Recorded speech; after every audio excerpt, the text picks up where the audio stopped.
வாக்குப்பதிவு அதிகமாயிருக்கு. விஜய் முதல் காரணம், அடுத்து எஸ்ஐஆர், அடுத்து சில ஃபேக்டர். அவரு விஜயும் ஒரு காரணம் அப்படின்னு சொல்றாரு. விஜயை நீங்க வந்து முதல் காரணமா வைக்க கூடாது. நீங்க வந்து அந்த ஃபேக்டர்ஸ் எல்லாத்தையும் சரியான ஆர்டர்ல வைக்கணும். விஜய் காரணம் இல்லைன்னு நான் சொல்லலை, ஆனா அந்த சரியான ஆர்டர்ல வைங்க. Vijay will be one of the factors. லாஸ்டா தான் நீங்க அவரை வைக்க முடியும். எஸ்ஐஆர் தான் பிரதானம். எஸ்ஐஆர் ஒன்று. ரெண்டாவது வந்து நமக்கு வந்து போலிங் பூத் இந்த தடவை இன்க்ரீஸ் ஆயிருக்கு. இதை வந்து யாருமே நம்ம அதை தொட்டு பேசவே இல்லை. கிட்டத்தட்ட 7500 பூத் இருக்குது நமக்கு. கடந்த முறை இருந்ததை விட ஆல்மோஸ்ட் நமக்கு ஏறக்குறைய 1000 பூத் இன்க்ரீஸ் ஆயிருக்கு. முன்னெல்லாம் வந்து ஒரு பூத்துக்கு 1200 ஓட்டுக்கிட்ட நமக்கு இருந்தது. நீங்கள் வந்து நம்பர் ஆஃப் ஓட்டர்ஸ் வந்து இப்போ குறைஞ்சிட்டாங்கன்றதை நீங்கள் லாஜிக் கொண்டு வரலாம். அங்கே அப்படி இல்லை புரிதல். இப்போ நான் என்ன சொல்ல வரேன்னா, நீங்கள் ஒரு பூத்துக்கு வந்து 1 மணி நேரத்துக்கு 55 பேர் தான் வாக்களிக்க முடியும். ஒருத்தருக்கு 5 நிமிஷம் ஆகும் ஓட்டு போட்டுட்டு வெளியில் வரதுக்கு. ஏன்னா நீங்கள் போய் முதல்ல உங்களோட ஓட்டர் ஐடி கார்டு கொடுக்கணுமோ, உங்களோட பூத் ஸ்லிப்பு கொடுக்கணும். அவங்க அந்த நம்பரை பார்த்து அந்த பார்ட் நம்பர் எல்லாம் சீரியல் நம்பர்லாம் சரியாக இருக்கான்னு சொன்ன பிறகு அடுத்தது உங்களுக்கு ஒரு சின்ன சீட்டு ஒன்று கொடுக்குறாங்க. அதுக்கப்புறம் கையில் மை வைக்கணும். அதுக்கு பிறகு நீங்கள் வந்து போய் அதுக்கு அந்த விவிபேட்டில் உங்களுக்கு வர்றதுக்கே கிட்டத்தட்ட ஒரு 40 to 50 செகண்ட்ஸ் ஆயிரும். அது முடிச்சு நீங்கள் வெளியில் வரதுக்கு ஒரு ஓட்டருக்கு குறைஞ்சது 4லேருந்து 5 நிமிஷம் ஆயிரும் உள்ளே போய் வெளியில் வர்றதுக்கு. அப்போ ஒரு பூத்துக்கு 1 ஹவருக்கு 55 பேர் பெரும்பாலும் ஓட்டு போட்டுடலாம். இப்போ நீங்கள் லாஸ்ட் டைம் எல்லாம் நீங்கள் எடுத்துக்கிட்டீங்க அப்படின்னா வெளியில் வந்து நீளமாக கியூ நிற்கும் போது பொறுமை இல்லாமல் சில பேர் வந்து அப்புறம் பார்த்துக்கலான்னு வந்துட்டு ஈவினிங் போகாமல் கூட இருந்திருப்பாங்க. ஆனால் இந்த முறை உங்களுக்கு எல்லா பூத்துலேயும் வரிசையில் நிற்கிறதுக்கு உங்களுக்கு ஸ்பேஸ் இருந்திருக்கு. அப்போ இந்த பூத் இன்க்ரீஸ் ஆனதையும் நம்ம வந்து கணக்கில் எடுத்துக்கணும். இன்னொன்று எஸ்ஐஆர் வந்து நீங்கள் இந்த முறை வந்து இப்போ வந்து 5 கோடி பேர் ஓட்டு போட்டாங்களா இது வரைக்கும்? 6 மணி ஆயிடுச்சு. எவ்வளவு நம்பர்ஸ் வந்திருக்கு? 5 கோடி ஆக போகுது. 5 கோடி ஆக போகுது. 4.8 கிட்ட வந்துருக்கு. போன முறை வந்து 4.58. நான் வந்து அதுதான் என்கிட்ட இருந்த நம்பர். கரெக்டான தெரியல, ஒரு நிமிஷம். இல்ல லாஸ்ட் டைம் விட இப்போ அதிகமாயிடுச்சு. அதிகமாக தான் இருக்கு. 5 மணி நிலவரப்படி அதிகமா இருக்கு அப்படின்னா உங்களுக்கு கிட்டத்தட்ட ஒரு 30 லட்சம் பேர் அதிகமாக போட்டிருக்காங்களா? 4 கோடி 71 லட்சம். இப்போ 4 கோடி 71 லட்சம். போன முறை வந்து 4 கோடி 58 லட்சம். அப்போ உங்களுக்கு எவ்வளவு? ஒரு 20 லட்சம் பேர் கூடுதலா போட்டிருக்காங்க. அப்படித்தானே? அப்ப இந்த 20 லட்சம் பேர் நீங்க வந்து இதுல வந்து ஃபர்ஸ்ட் டைம் ஓட்டர்ஸ் 14 லட்சம் பேர் இருக்காங்க. இது வந்து விஜய்க்காக மட்டுமே இவங்க எல்லாரும் வெளியில வந்து போட்டுட்டாங்க அப்படின்னா எல்லா தொகுதியிலையும் ஒரே மாதிரி இதே மாதிரி 80% போலா இருக்கணும்.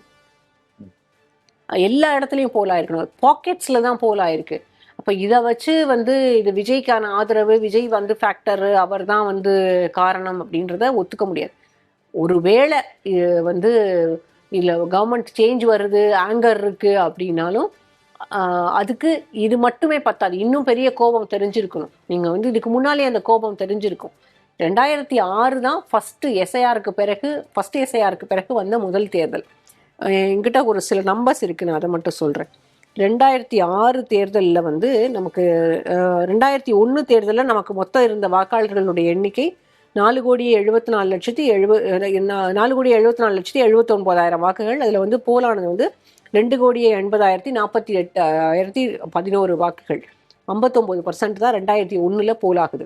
நமக்கு வந்து 2006 இதுதான் ஃபஸ்ட்டு எஸ்ஐஆருக்கு அப்புறம் வர முதல் தேர்தல். அதில் வந்து மொத்த வாக்காளர்களுடைய எண்ணிக்கை 4,66,03,352. கிட்டத்தட்ட உங்களுக்கு வந்து 10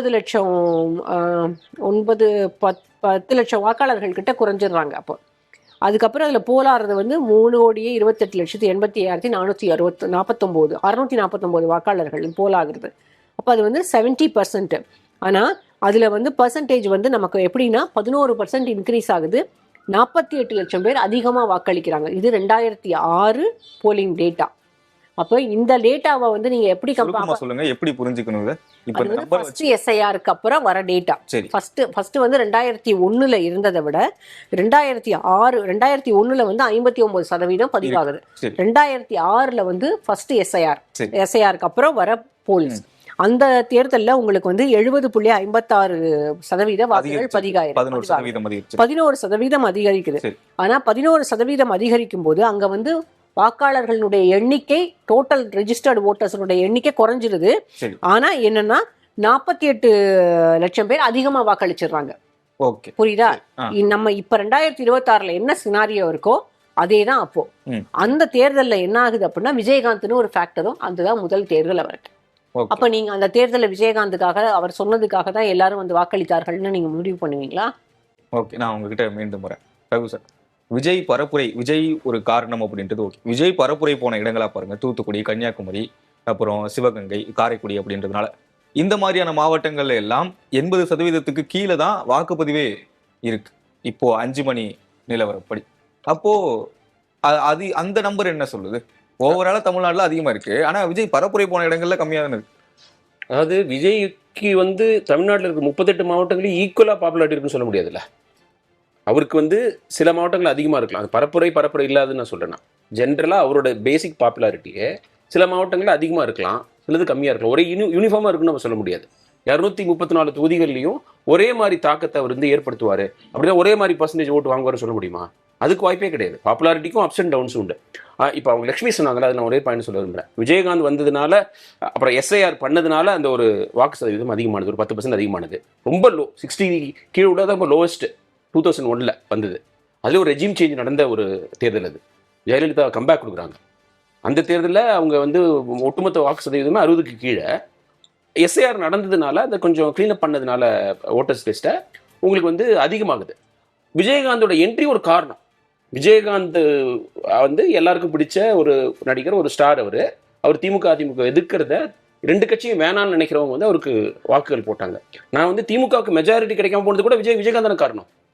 இப்போ ஜெயலலிதா வந்து இவங்க வந்து ஆன்டி இன்கம்பன்சி இருந்தது, அரசு ஊழியர்களுக்கு எதிராக பெரிய நடவடிக்கைகள் எடுத்தாங்க, மதமாற்ற தடை சட்டம் கொண்டு வர பார்த்தாங்க, அப்புறம் இதுக்கு ஆடு கோடி வெட்டக்கூடாதுன்னு சொன்னாங்க. இதெல்லாம் உங்களுக்கு பெரிய கெட்ட பேர் ஏற்படுத்துறது. அப்புறம் கவர்மெண்ட் எம்ப்ளாயீஸை டிஸ்மிஸ் பண்ணாங்க.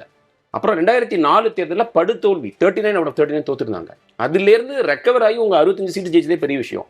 ஆனால் இவ்வளோ செட்பேக்ஸ் ஃபார் ஜெயலலிதா, திமுகவுக்கு வந்து சிம்பிள் மெஜாரிட்டி கிடைக்கிறதுக்கு உதவலையே, அவங்களுக்கு மெஜாரிட்டி கிடைக்கலையே.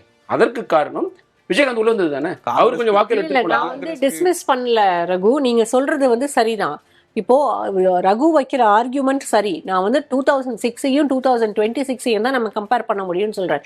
விஜயகாந்த் வந்ததுனாலதான் அன்னைக்கு திமுகவுக்கு குறைஞ்சது, மெஜாரிட்டி குறைஞ்சதுக்கான ரீசன் வந்து விஜயகாந்த் எடுத்த வாக்குகள். ஆனா நீங்க அதுல இன்னொன்னு புரிஞ்சுக்கணும், விஜயகாந்த் வந்து 8% நின்றுறாரு. விஜயகாந்தனுடைய வாக்குகள் 8 இல்லாம 15% வரைக்கும் போயிருந்தது அப்படின்னா அவர் இன்னும் அதிகமா ஆன்டி இன்கம்பன்சி ஓட்ஸ் அவர் எடுத்திருப்பாரு. சாரி, ப்ரோ ஏடிஎம்கே ஓட்ஸ் அவர் இன்னும் அதிகமா எடுத்திருந்தார் அப்படின்னா டிஎம்கே வந்து அந்த சமயம் மெஜாரிட்டி வந்திருக்கும். இப்ப வந்து அதே இடத்துல தான் நான் பொருத்தி பார்க்க சொல்றேன். உங்களுக்கு வந்து விஜய வந்து நம்ம விஜயகாந்த்ன்ற அளவுக்கு நம்ம சுருக்க வேண்டாம், கொஞ்சம் லார்ஜரா வச்சு. லட்சுமி, எனக்கு டவுட், நீங்க வந்து விஜயகாந்த் இன்னும் 15% வாங்கினா அது ப்ரோ ஏடிஎம்கே எப்படி சொல்லுவீங்க? ஆன்டி இன்கம்பன்சி கூட எடுக்கலாம் இல்லையா? அந்த ஆன்டி இன்கம்பன்சி எடுத்திருந்தாரு, அது வந்து எப்படி வேணாலும் மாறி இருக்கு. இப்போ விஜய் எடுத்திருக்கிறது எதுங்கிறது வந்து நம்மளால அறுதிட்டு உறுதியா சொல்ல முடியாது, நம்ம ஸ்பெகுலேட் பண்றோம். ஏன்னா மேற்கு மாவட்டங்களில் ஏடிஎம்கே ஸ்ட்ராங்கா இருக்கிறதுனால அங்க ஒரு ஓட் பண்ணிருக்கிறது ஏடிஎம்கே அஃபெக்ட் பண்ணும். இந்த தேர்தல் மூலமா விஜய் வந்து ஏடிஎம்கே ரீப்ளேஸ் பண்ணிடக்கூடும், ஒரு டிஎம்கேவோட பிரைமரி ரைவலாங்கிறது இப்போதைக்கு என்னோட பேசிக் அண்டர்ஸ்டாண்டிங். ஆனா அவங்க சொன்ன மாதிரி நீங்க அந்த எஸ்ஐஆர் நடந்த வருஷத்தை கம்பேர் பண்ணணும். 2016, 2011 தேர்தலாம் விட கரெக்டான கம்பேரிசன் 2026 வந்து 2006 தான். இதுக்கு முன்னாடி நடந்த எஸ்ஐஆர்ல 10% ஜம்ப் இருந்திருக்கு. அப்பயும் விஜயகாந்த் ஒரு கேட்டலிஸ்டா வந்திருக்காரு. விஜயகாந்தை விட இன்னும் ஒரு பெரிய ஸ்டார், இன்னும் கொஞ்சம் ஃபேன் பேஸ் உள்ளவங்கிறதுனால விஜய் வந்து இன்னொரு இப்போ வந்து 17% தாக்கம் வர மாதிரி இருக்குது. 1லேருந்து 6க்கு 10% டிஃபரன்ஸ். 2021லேருந்து 26க்கு வந்து அவங்க 73% தான் இருந்தது. இப்போ நீங்க 90% வந்ததுன்னு வச்சுங்களேன், கிட்டத்தட்ட 17% ஜம்ப். ஸோ அதனால SIR in addition to SIR விஜயுடைய இம்பாக்ட் நம்ம பார்க்குறோம். நான் அதான் சொல்கிறேன், நீங்கள் ரேங்க் கூட போட வேணாம். இது எஸ்ஐஆர், விஜய், அதுக்கப்புறம் கேஷ் ஃபார் ஓட்ஸ் 2006 இருந்ததை விட இப்போ அதிகமாக இருக்கு. அதை நம்ம ஒத்துக்கிட்டே ஆகணும், அதை வந்து நம்ம அட்ரஸ் பண்ணணும். சரி, நம்ம பேசுவோம். கொங்கு பகுதிகளில் வாக்கு சதவிகிதம் அதிகமாகி இருக்கு. பரவலா நிறைய இடங்கள்ல அதிகமாக தான் இருக்கு. கொங்கு பகுதிகளில் பரவலாக ஒவ்வொரு மாவட்டங்கள்ல கொங்கு மொத்தமாகவே அதிகமாக இருக்கிற மாதிரி ஒரு இல்லை. இதில் வந்து கேஷ் ஃபார் ஓட்ஸ்க்கு ஒரு ரோல் இருக்கு. முன்னெல்லாம் வந்து போன எலெக்ஷன் வரைக்கும் 200 ரூபா கொடுத்தாங்க ஒரு ஓட்டுக்கு. இந்த வாட்டி ஒரு ஓட்டுக்கு 2000 ரூபா, சில இடங்கள்ல 3000, 4000, லால்குடியெல்லாம் 5000. நினைச்சே பார்க்க முடியல, இவ்வளவு காசு செலவு பண்ணியா ஒரு தேர்தலை சந்திக்கணும். ஆளுங்கட்சி, எதிர்கட்சி, புதுசா வந்த கட்சி யாருமே விதிவிலக்கல. புதுசா வந்த கட்சி திருநெல்வேலியில 1500 ரூபா ஒரு ஓட்டுக்கு, ஆளுங்கட்சியும் எதிர்கட்சியுமே 1000 ரூபா தான் கொடுக்குறாங்க. இது வந்து எங்க போய் முடிய போகுதுன்னு தெரியல. இது வந்து நமக்கு ரொம்ப வருத்தமளிக்கக்கூடிய ஒன்று. நம்ம எல்லாருமே சேர்ந்து அட்ரஸ் பண்ணணும் அப்படின்னாலும் இந்த ட்ரெண்ட் வந்து ஓட்டு ஸ்விங் ஆகிறதுக்கு ஒரு ரீசன். ஆனால் வெறும் கேஷ் ஃபார் ஓட்ஸ் மட்டும்தான், காசு கொடுக்கறதுனால மட்டும்தான் பெரிய அளவில் நம்பர்ஸ் வந்துடும்னு சொல்ல முடியாது. ஒவ்வொரு முறையும் 5-6% வாக்குகள் வந்து பணம் கொடுக்கறதுனால ஸ்விங் ஆகிறதுக்கான வாய்ப்புகள் இருக்கு. தமிழ்நாட்டில் ஒரு ட்ரெண்ட் இருக்கு. ஒரு முறை புதுக்கோட்டை பை எலெக்ஷன் நடக்கும்போது வந்து பக்கத்து தெருவில் காசு கொடுத்துட்டீங்க, எங்களுக்கு காசு கொடுக்கல அப்படின்னு போராட்டம் நடத்தின காலமெல்லாம் தமிழ்நாட்டில் உண்டு. இன்னும் சொல்ல போனா 2016 தேர்தல் வந்து முழுமையாக ஒரு முழு தேர்தலையே அதிமுக வந்து அப்ப விலைக்கு வாங்குது. அதுக்கு கம்ப்ளீட்டா டேட்டா எங்கிட்ட இருக்கு. அது ஐடி இன்வெஸ்டிகேஷன்ஸ், இன்கம் டேக்ஸ் நடத்தின இன்வெஸ்டிகேஷன்ஸ், அந்த இன்வெஸ்டிகேஷன் நடத்தின ஆஃபீஸர், ஐஆர்எஸ் ஆஃபீஸர் அருண்ராஜ் இன்னைக்கு வந்து தாவேகாவோட நிற்கிறாரு. இது மாதிரியான முறைகள் எல்லாம் நடைமுறையெல்லாம் தமிழ்நாட்டில் ஏற்கனவே இருந்திருக்கு. ஆனால் இப்போ இருக்கக்கூடியது ரொம்ப டேஞ்சரஸ் ட்ரெண்டு. கொங்கு பகுதியில் அதிகமான வாக்குகள் பதிவாகி இருக்கிறது அப்படின்னா, எனக்கு அந்த வாக்கெல்லாமே வாக்கில் வந்து பெரும்பாலான சதவீதம் விஜய்க்கு போயிருந்தது அப்படின்னா, அது ஏடிஎம்கேக்கு ஒரு பெரிய அலாம் பெல். நமக்கு வந்து தமிழ்நாட்டில் இந்த டிரிவிடியன் டியோபொலி டிஸ்டர்ப் ஆகக்கூடாதுன்னு உங்களை போன்ற நீங்கள் என்ன நினைக்கிறீங்கன்னு எனக்கு தெரியல. பட் வந்து எனக்கு வந்து இந்த டிரிவிடியன் டியோபொலி எக்ஸிஸ்ட் ஆகணும். ஏன்னா எடப்பாடி பழனிசாமி போன்ற ஒரு தலைவர் தமிழ்நாட்டுக்கு அவசியம். ஒரு முதலமைச்சராக இருக்கிறார், எதிர்கட்சி தலைவராக இருக்கிறார், இல்லை கட்சியினுடைய தலைவராக இருக்கிறார், அதெல்லாமே அடுத்தது. ஆனால் ஏடிஎம்கேன்ற ஒரு பார்ட்டி வந்து நமக்கு ரொம்ப முக்கியம். ஏன் அப்படின்னா அவங்க வந்து அந்த டிரிவிடியன் பேஸை இன்னும் அவங்க விட்டே போகலை. என்னதான் பாரதிய ஜனதா கட்சியோட கூட்டணியில் இருந்தாலும் பாரதிய ஜனதா கட்சி ஒரு கட்டத்தில் எதிர்க்கணும் அப்படின்ற போது எதிர்க்கிறாங்க. ரெண்டாவது, அவங்களுக்கு வந்து அந்த அட்மினிஸ்ட்ரேஷன் கெப்பாசிட்டி அவங்க கிட்ட இருக்கு. கிட்டத்தட்ட 7-8 முறை ஆட்சியில் இருந்த கட்சி. நீங்க புதுசா ஒரு கட்சி வரக்கூடாதா, புதுசா ஆட்சிக்கு வந்து அவங்களும் வந்து அதிகாரிகள் தானே ஆட்சியை நடத்த போறாங்க அப்படின்ற கேள்விகள் எல்லாம் வைக்கலாம். ஆனா அந்த பொலிட்டிக்கல் பவர் அல்லது அந்த பொலிட்டிக்கல் எக்ஸ்பீரியன்ஸ்ன்றது இங்க ரொம்ப முக்கியம் அப்படின்னு நினைக்கிறேன். இது தலைப்பை தாண்டிய உரையாடல் தான் இருந்தாலும் உங்ககிட்ட கேட்டா சரியா இருக்கும் நினைக்கிறேன். இன்னும் அட்மினிஸ்ட்ரேஷன் அந்த கெப்பாசிட்டி ஏடிஎம்கே கிட்ட இருக்கு. ஆனா வாக்கு போடுற வாக்காளர்களோட மைண்ட் செட் வந்து சேஞ்ச் ஆயிருக்கு. யாரு வெற்றி தோல்வியை நிர்ணயிக்க போறா அப்படின்ற ஒரு ஏஜ் குரூப் கூட சேஞ்ச் ஆயிருக்கு. அவங்க எதை வச்சு வாக்களிக்கிறாங்க அப்படின்னா, பர்சனலா ஒரு ஆரா ஒரு பிராண்டு, ஒரு ஆளுமை, இதெல்லாம் வச்சு வாக்களிக்கிறாங்க. ஆனா ஏடிஎம்கே மீண்டும் இந்த 5 வருடங்கள், கடந்த 5 ஆண்டுகள்லையுமே ஒரு நிர்வாகம், நாங்க நலத்திட்டங்கள் பண்ணிருக்கோம், அதை வச்சு மட்டுமே தேர்தலை சந்திச்சதால ஒரு சிக்கலுக்குள்ள என்னன்னா, எனக்கு 2 விஷயத்தை இதுல குறிப்பிட்டு பேசணும். அதிமுகவை மட்டும் குறை சொல்லக்கூடாது, 2 திராவிட கட்சிகளையுமே குறை சொல்லணும். ஏன்னா 2000க்கு பிறகு நீங்க வந்து எந்த கல்லூரிகள்லையும் மாணவர்கள் பெரிதாக அரசியல்ல ஈடுபடல. யூனிவர்சிட்டிஸ்ல எல்லாம் அந்த எலெக்ஷன்ஸ், மாணவர் தேர்தல் வந்து நடக்கவே இல்லை. இன்னைக்கும் நீங்க ஜேஎன்யூல அடிச்சுக்கிறாங்க, அடுத்தது பிரச்சனை இருக்கு அப்படின்னா கூட, அலிகர் மியூசியம், முஸ்லிம் யூனிவர்சிட்டிலலாம் நீங்க பாத்தீங்கன்னாலும் அடிச்சுக்கிறாங்கனாலும் அங்க வந்து தேர்தல் நடக்குது. அப்போ நீங்க மாணவர்களை அந்த கல்லூரி காலத்துக்கு வரும்போது எவ்வளவுக்கு எவ்வளவு நீங்க அரசியல் படுத்தி இருக்கிறீங்களோ, ஒரு கட்சி சார்ந்தோ இல்லை ஏதாவது ஒரு அமைப்பு சார்ந்தோ எப்படியோ இயங்கும் போது அவங்களுடைய அரசியல் புரிதல் வேறாக இருந்திருக்கும். அவங்க அந்த அரசியல் புரிதல்ல இருக்கக்கூடியவர்கள் இன்றைக்கு வந்து இந்த 2000க்கு பிறகு நீங்க பண்ணியிருந்தீங்கன்னா இன்னைக்கு வந்து எல்லாரும் ஒரு 25 வயசுல இருந்து 35 வயசுக்குள்ள இருக்கக்கூடியவர்களாக இருப்பாங்க. அவங்களுக்கு இருக்கக்கூடிய அரசியல் புரிதலை தான் அவங்க வந்து அடுத்த ஜெனரேஷனுக்கு அவங்க கடத்த போறாங்க. அப்ப அடுத்த ஜெனரேஷனுக்கு அவங்க கடத்துறதுக்கு அவங்க வந்து எந்த வழிகளையுமே தாண்டி வரல. நீங்க வந்த காலம் எப்படின்னு தெரியாது. நான் வந்து கல்லூரியில படிச்ச காலம் எல்லாமே, அதாவது ஒரு சித்தாந்த ரீதியாக கல்லூரிகள் சித்தாந்தங்களை ஏதோ ஒரு விதத்துல நேரடியாக பாடப்புத்தகங்கள்ல இல்லைனாலும் மனதுல வந்து நமக்கு வந்து ஆழமா தைக்கிற மாதிரி ஏதோ ஒரு விதத்துல அதை வந்து கொண்டு வந்து சேர்த்துது.